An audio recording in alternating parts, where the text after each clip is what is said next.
Hello everyone, जय भीम। स्वागत आप सभी का ट्रुथ लिटरेचर में। और आज की वीडियो में हम डिस्कस करेंगे अशुचि और अछूत।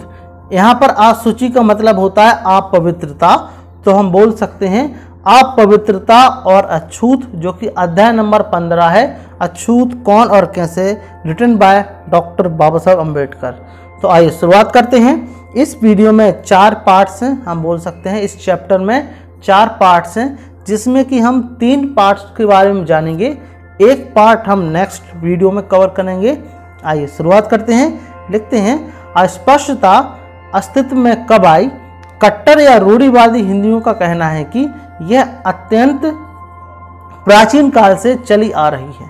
अपने कथन के आधार के समर्थन में उनका कहना है कि छुआछूत का माना जाना न केवल स्मृतियों में मिलता है, जो कि जरा पीछे की हैं, किंतु धर्म सूत्रों में भी हैं, जो कुछ लेखकों के मत से ईसा से कुछ शताब्दियों के पूर्व के हैं।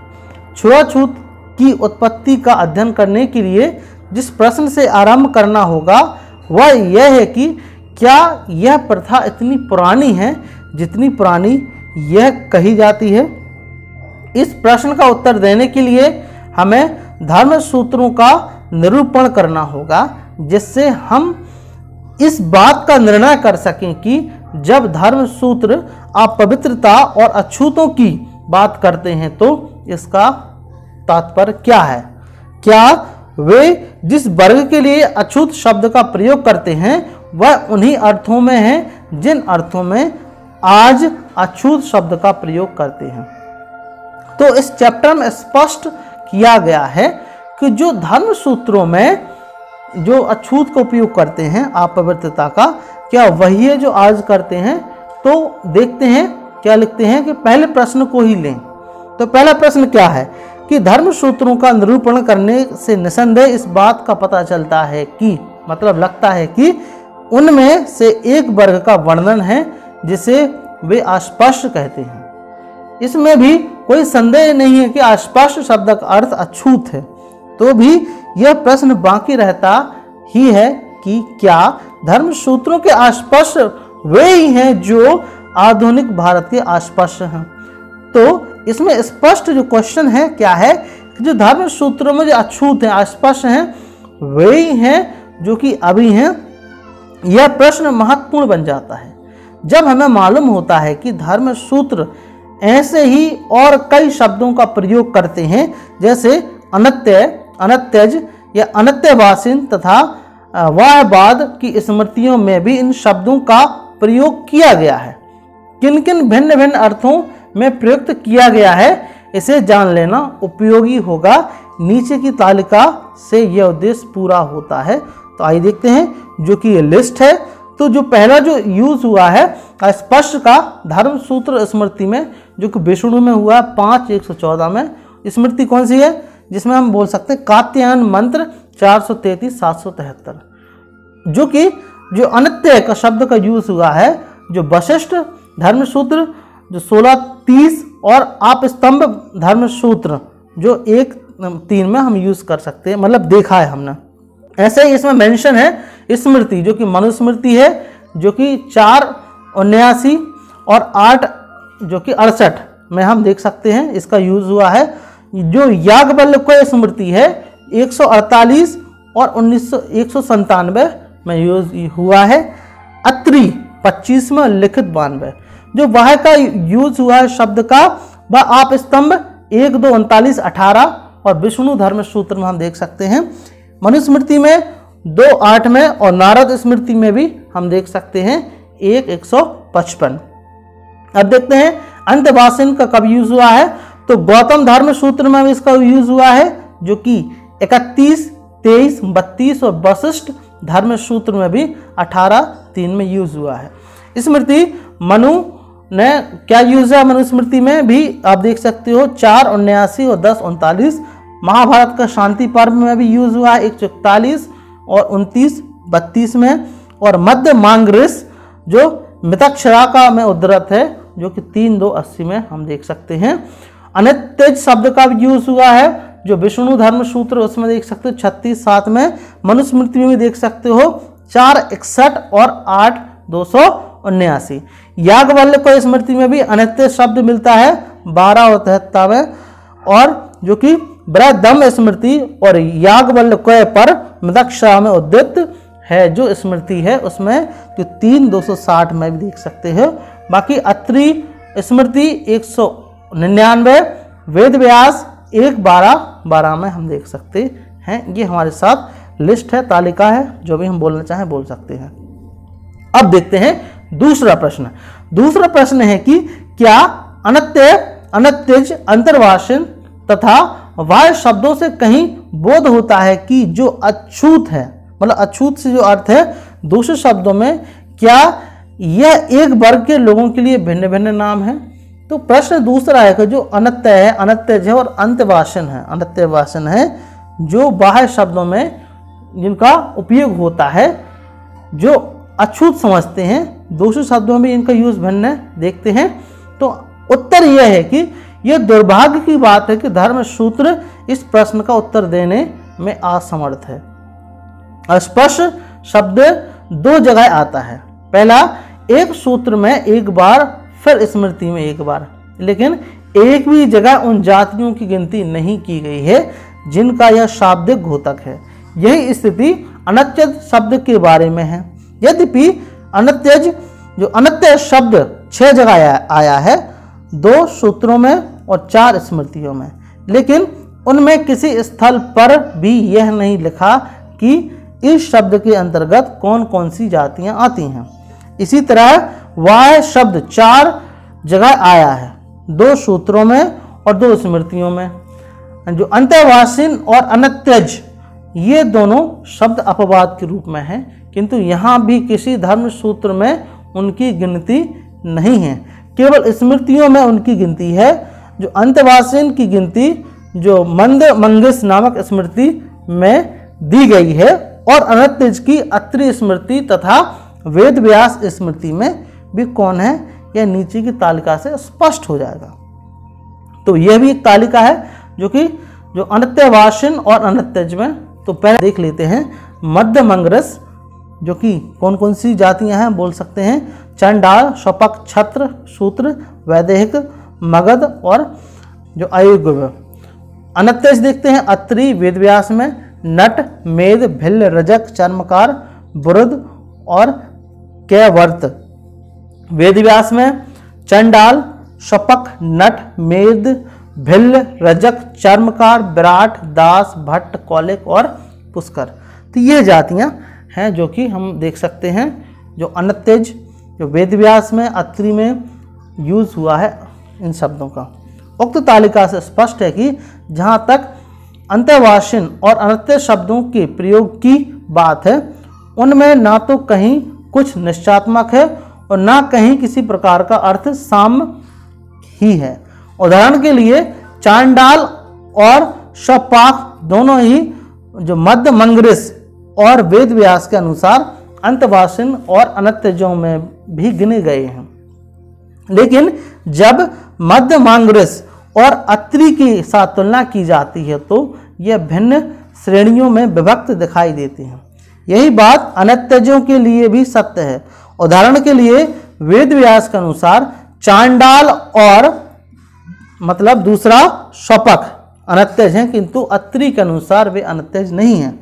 तो वेद व्यास के अनुसार क्या है, चांडाल, दूसरा शपक अनित्यज हैं, लेकिन अत्रि के अनुसार नहीं है। अत्रि के अनुसार बुरुद और कैवर्त अनित्यज हैं, किंतु वेद व्यास के अनुसार वे अनित्यज नहीं है। मतलब दोनों में एक दूसरे की बात को काट रहे हैं।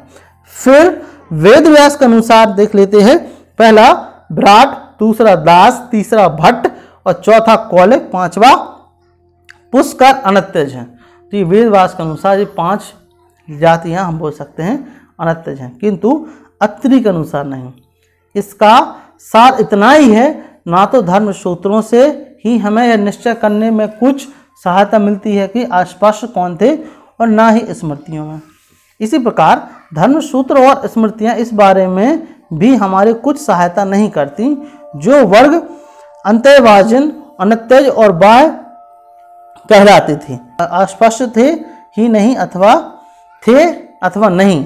क्या कोई दूसरा उपाय है जिससे यह निर्णय हो सके कि उनमें से कोई भी वर्ग अस्पष्ट अथवा छूत की श्रेणी में आता है या नहीं? बेहतर तो यह होगा कि यदि हम उनमें से प्रत्येक वर्ग के बारे में जो भी जानकारी प्राप्त है उसे एकत्रित कर लें, मतलब उसे इकट्ठा कर लें। अब देखते हैं वाह को ही लें।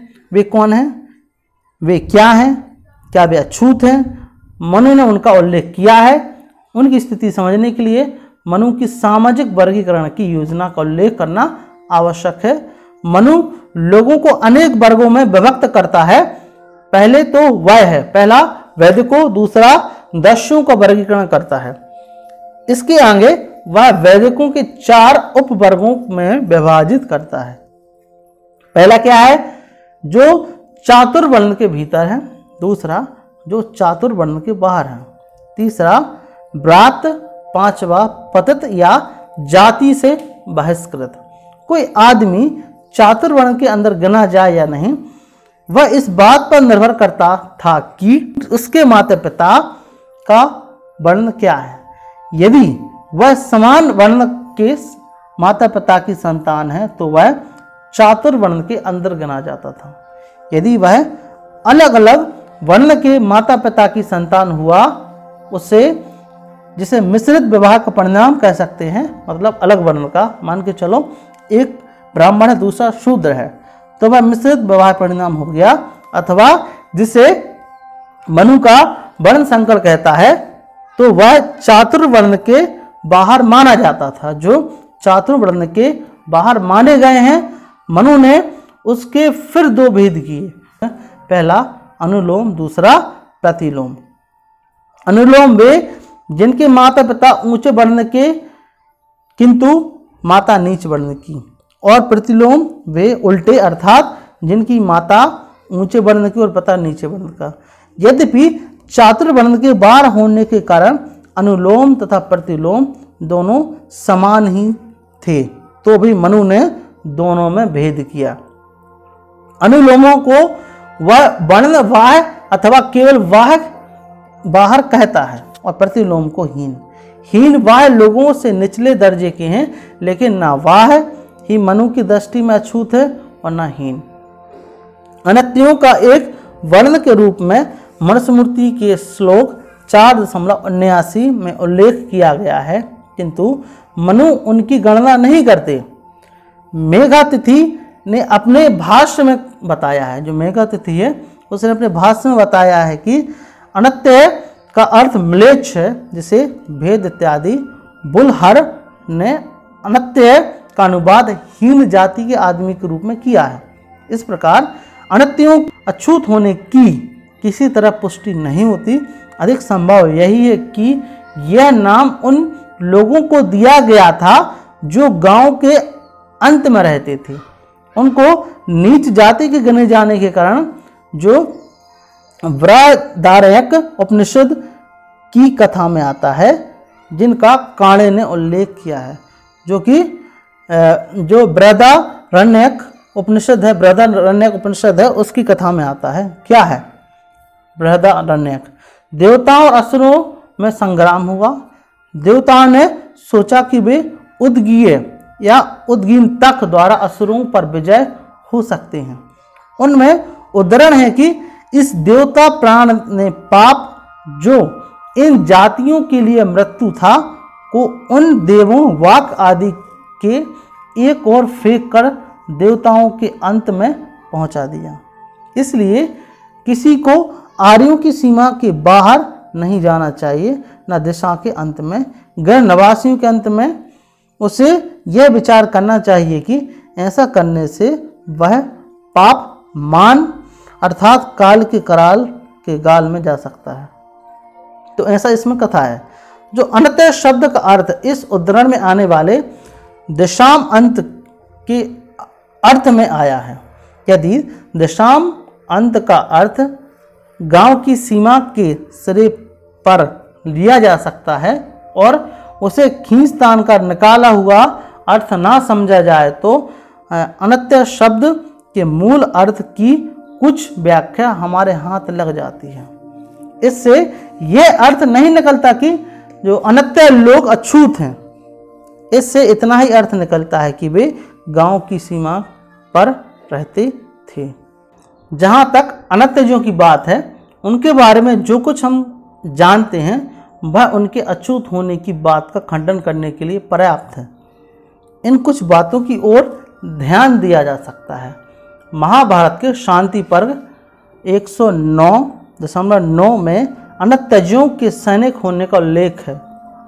सरस्वती विलास के अनुसार पितामह ने रजकों की 7 जातियों की बात कही है जो प्रकृति के रूप में अनित्यजों में गिने जाते हैं। प्रकृति का अर्थ धोबी आदि व्यवसायिक श्रेणियां हैं। यह बात शक संवत 622 के भिल्लक द्वितीय के संगमनेर ताम्रपत्र से स्पष्ट हो जाती है। इस ताम्रपत्र में 18 प्रकृतियों को दान दिए गए एक गांव का उल्लेख है। वीर मित्रोदय का कहना है कि श्रेणियों का अर्थ रजक आदि 18 जातियां हैं जो सामूहिक तौर पर अनित्यज कहलाती हैं। इन बातों के रहते हुए यह कैसे कहा जा सकता है कि अनित्यज लोग अछूत माने जाते हैं? तो इसमें जो बता रहे हैं कि अनित्य अछूत कैसे माने जा रहे हैं, इस बात का उल्लेख करना चाह रहे हैं। लेकिन शांति पर्व में भी यह है कि अनित्यज हैं जो अछूत नहीं हैं। आगे लिखते हैं, अब अंतर्वासियों को लें, वे कौन हैं, क्या वे अछूत हैं? अंतर्वासिन शब्द का 2 भिन्न अर्थों में प्रयोग हुआ है। इसका एक अर्थ है वह ब्रह्मचारी जो गुरु के पास उसके घर पर रहता है। ब्रह्मचारी के लिए अंतर्वासन शब्द आया है। शायद अंत में भोजन करने वाला होने से अंतर्वासन कहलाता हो। जो भी हो, यह निर्विवाद है कि इस संबंध में इस शब्द का अर्थ अछूत नहीं हो सकता। तो कैसे हो सकता है? मतलब अछूत हो ही नहीं सकता। जब केवल ब्राह्मण, क्षत्रिय, वैश्य ही ब्रह्मचारी बन सकते थे। दूसरे अर्थों में वह एक लोक समूह का होता, किंतु इसमें भी इस बात में संदेह है कि वह शब्द अछूत का पर्याय है। वशिष्ठ धर्म सूत्र जो कि 18:3 के अनुसार वे शूद्र माता पिता और वैश्य माता पिता की संतान है, किंतु मनु जो कि 15:39 के मत के अनुसार वे चंडाल के पिता और निषाद माता की संतान हैं। उनके वर्ग के संबंध में जो मितक्षरा का कहना है कि अंतर्वासिन अनित्यजों का ही एक उपवर्ग है। इसलिए अनित्यजों के बारे में जो बात सत्य है वह अंतर्वासिन के बारे में भी सत्य समझी जा सकती है। तो 2 चैप्टर में हमने देख लिया इसमें कि किस प्रकार से यह यूज हो रहा है, अनित्यज हो चाहे अनित्य हो या अंतर्वासिन हो। यदि वश्यंतर कर अपने प्राचीन साहित्य में जो अनित्यवासिन, अनित्य और अनित्यज आदि की सामाजिक अवस्था के बारे में जानकारी प्राप्त का वर्णन लें तो स्पष्ट है कि हमें यह कहने में संकोच है कि अछूत शब्द के आधुनिक शब्द में वे अछूत थे। लेकिन तो भी ऐसे लोगों की भरपाई करने के लिए जिन्हें अभी संदेह बाकी हो, एक दूसरे दृष्टिकोण की भी समीक्षा की जा सकती है। यह मानकर कि उन्हें अस्पष्ट कहा गया है, हम यह पता लगाने का प्रयास करें कि धर्म सूत्रों के समय में अस्पष्ट शब्द का क्या लाक्षणिक अर्थ था। हम उद्देश्य की पूर्ति के लिए धर्मशास्त्रों के बनाए हुए जो प्रायश्चित के नियमों को लें, जो प्रायश्चित के नियम हैं उनको लें। इसका अध्ययन करने से हम यह कह सकेंगे कि क्या धर्म सूत्रों के समय में अस्पष्ट शब्द से भी वही अर्थ प्रकट होता है जो आज है। उदाहरण के लिए अस्पष्ट कहलाने वाली एक जाति चंडाल को लें। पहले यह बात ध्यान रखने की है कि चांडाल शब्द से किसी जाति विशेष का भान नहीं होता। वह एक दूसरे से भिन्न कई तरह के लोगों के लिए एक शब्द है। शास्त्रों में कुल मिलाकर 5 तरह के चंडालों का वर्णन है।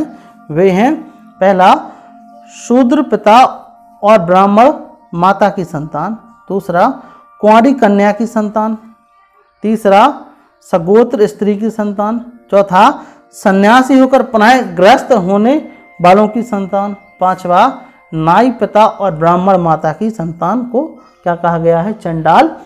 किसमें? शास्त्रों में। यह कहना कठिन है कि किस चंडाल का शुद्ध होना आवश्यक है। हम यह मान लेते हैं कि सभी चांडालों का शुद्ध होना आवश्यक कहते हैं। शास्त्रों ने शुद्धि के क्या नियम बनाए या ठहराए हैं? देखते हैं कि जाति बहिष्कृत एक चंडाल, सूतक के कारण अपवित्र स्थिति, मासिक धर्म मतलब पीरियड वाली स्थिति, मुर्दा तथा उनको स्पर्श करने वाले लोगों आदि स्पर्श हो जाए तो सचेल वस्त्रों सहित स्नान करना चाहिए, मतलब स्नान से वो पवित्र हो सकेगा। इस प्रकार से दूसरा, यह स्तंभ, चिंता, शमशान भूमि, रजस्वला स्त्री मतलब जिस स्त्री को पीरियड आते हों उस टाइम पे, अथवा जो सद्य प्रसूता स्त्री, अपवित्र आदमी अथवा चांडाल को स्पर्श करने वाले को पानी में डुबकी लगाकर स्नान करना होगा। आगे क्या लिखते हैं कि बौद्धयन वशिष्ठ से सहमत हैं क्योंकि उनके धर्म सूत्र प्रश्न 1 अध्याय 5 खंड 6 श्लोक 5 का कहना है। क्या कहते हैं? अपवित्र स्थान पर लगा हुआ वृक्ष, चिता, यज्ञ स्तंभ, चांडाल तथा वेद बेचने वाले को यदि कोई ब्राह्मण स्पर्श करेगा तो उसे सचेल स्नान करना होगा। मनुस्मृति के नियम इस प्रकार हैं। 585 में देख सकते हैं कि जब ब्राह्मण किसी चंडाल, किसी रजस्वला स्त्री, किसी पतित, किसी प्रसूता, किसी शव अथवा जिसने शव को स्पर्श किया हो, ऐसे किसी का स्पर्श करता है तो स्नान करने से शुद्ध होगा। 5:130 में लिखते हैं, कुत्ते द्वारा मारे गए पशु का मांस, किसी अन्य मांसाहारी पशु द्वारा मारे गए प्राणियों का मांस अथवा चांडाल द्वारा मारे गए प्राणी का मांस पवित्र होता है। 5:143 में लिखते हैं, किसी वस्तु को किसी भी ढंग से ले जाता हुआ कोई व्यक्ति यदि किसी अपवित्र व्यक्ति या वस्तु को छू जाएगा तो उस चीज को बिना रखे ही वह आचमन करने से पवित्र हो जाएगा। अब देखते हैं धर्म सूत्रों तथा मनुस्मृति से उद्धृत इन जो उद्धरणों से निम्नलिखित बातें स्पष्ट हो जाती हैं। पहला क्या? चंडाल के स्पर्श से केवल ब्राह्मण ही अशुद्ध होता था। संभवतः संस्कार विशेष ही अवसर पर शुद्धि अशुद्धि का ख्याल किया जाता था। तो यहाँ तक हमने देख लिया, जो कि पार्ट नंबर हमारा 3 है। Part 1, part 2, part 3। अब पार्ट 4 में जानेंगे किस प्रकार से आगे की बात दी गई है। तो आई होप यह वीडियो आपको समझ में आई होगी। यदि आपको ये वीडियो अच्छा लगा हो तो प्लीज़ इसको लाइक करें, चैनल पर नया है तो इसको सब्सक्राइब करें और वीडियो को शेयर जरूर करें। Thank you very much. Thanks for watching. जय भीम, जय भारत।